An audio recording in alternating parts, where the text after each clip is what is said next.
So moving on to what I feel like is the talk of the world in the real estate industry, and that is appraisals.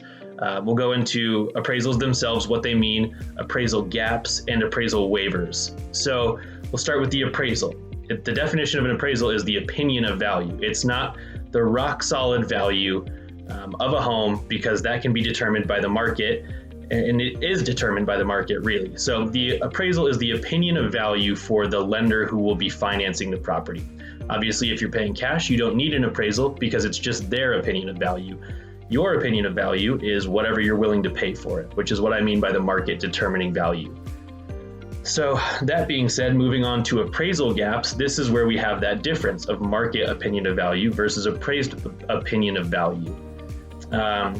Say a buyer, we'll use round numbers, a buyer likes a $500,000 house, it's their dream home, but the appraiser only says it's worth $500,000. The buyer is willing to pay $600,000. There's obviously a difference in value there, and that's where we like to see what's called appraisal gap coverage. This is the most attractive thing for sellers in the current market, and it's happening quite a bit.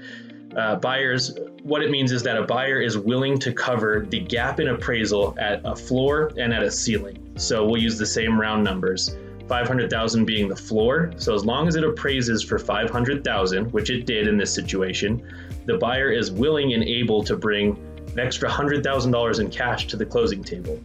Obviously, that's a big chunk of change, and that can come from anywhere. It can come from gift funds, 401ks, but again, this is the most competitive thing we're seeing in our market.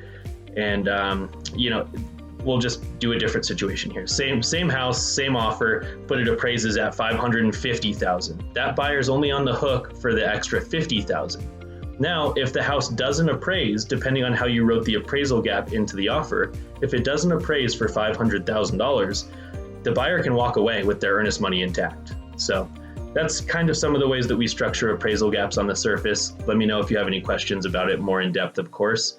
And then an appraisal waiver.